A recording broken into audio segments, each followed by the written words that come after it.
540 WAUK, Milwaukee's real news and great conversation. And now on your FM dial at 100.3. Here's your Daily News Roundup.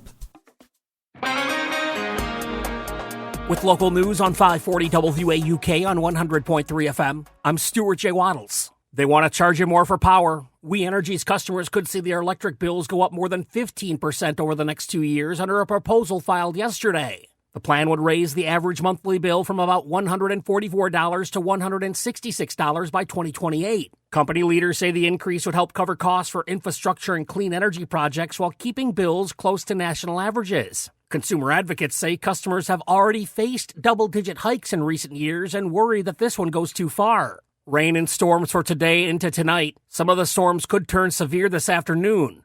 Forecasters say the risk is higher the closer you get to the state line. Wind, hail, and twisters are possible, and more strong storms could move in late Friday into early Saturday. We'll always break in for severe weather. We'll get the latest coming up in the forecast. With heavy rain coming, MMSD has issued a water drop alert for today. They're asking people to use less water for a short time so less water goes into the sewer system. That means putting off laundry and dishwashing, taking shorter showers, and draining your rain barrels. Officials say the goal is to help prevent basement backups and sewer overflows.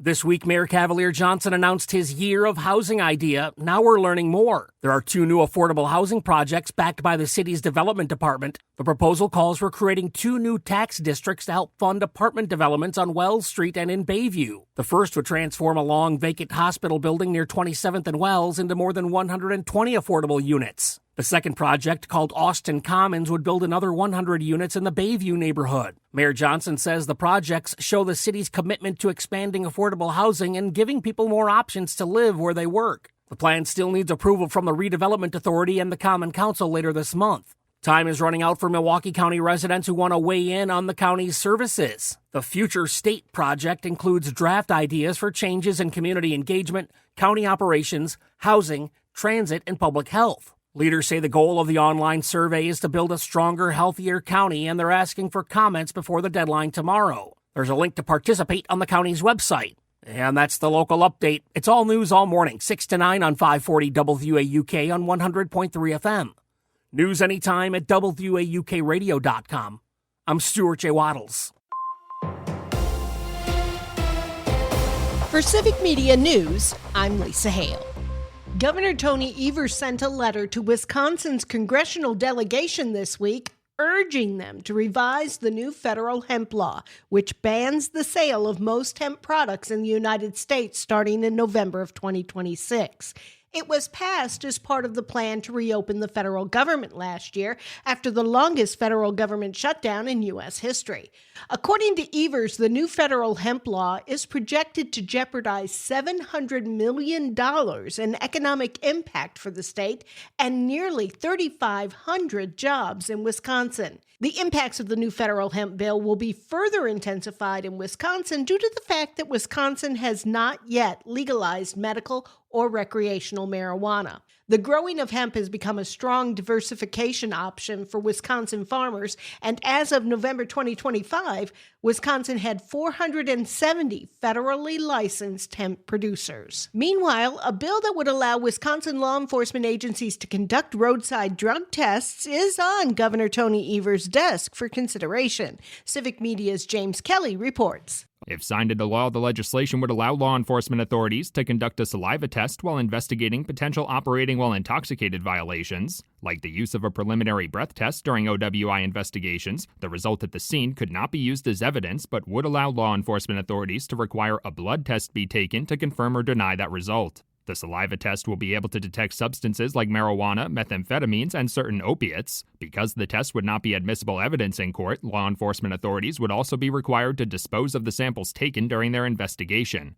Governor Evers has previously expressed his intent to sign the bill into law, but it will still take some time for law enforcement authorities to train and test the new tool before it can be widely used. For Civic Media News, I'm James Kelly. 13 people could face criminal charges tied to the failed recall of Wisconsin Assembly Speaker Robin Vos 2 years ago.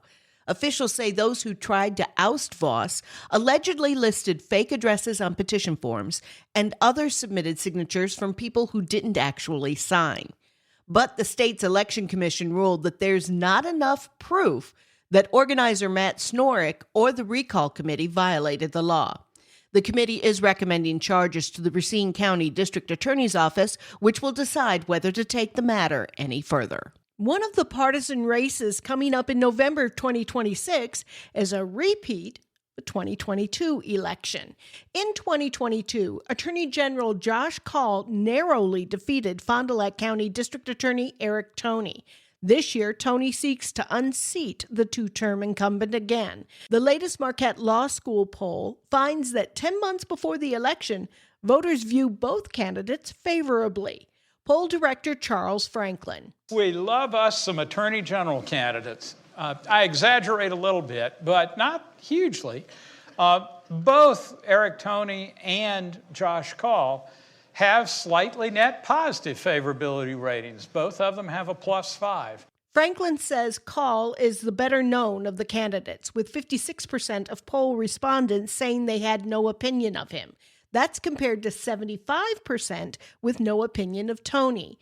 The most recent Marquette poll was conducted between February 11th and February 19th with a margin of error of plus or minus 4.3. Governor Tony Evers and the Wisconsin Department of Military Affairs have announced $2 million in grant funding to bolster flood resilience across the state.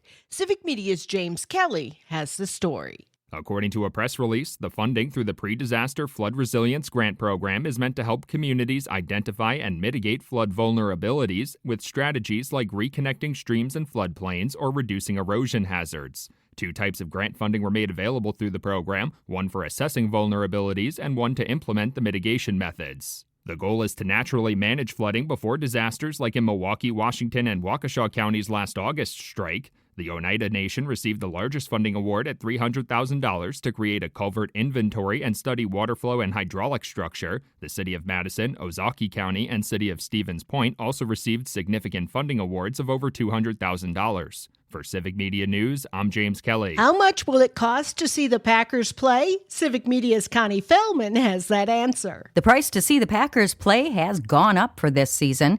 The team announced the new pricing on Friday. Depending on where you sit in the bowl, you'll be paying between $4 and $22 more per ticket. Packers president and CEO Ed Policy said the ticket prices for a game at Lambeau are around the middle of the NFL's pricing range. With the new increases, face value prices for regular season tickets are between $143 and $196. Preseason tickets are cheaper, but tickets sold through a third-party ticket broker can be substantially higher. Packers fans don't seem to be priced out, though, with more than 155,000 people on the waiting list to buy Packer season tickets. Most wait decades for their chance to buy that 18 inches of pure aluminum pleasure. I'm Connie Feldman for Civic Media News.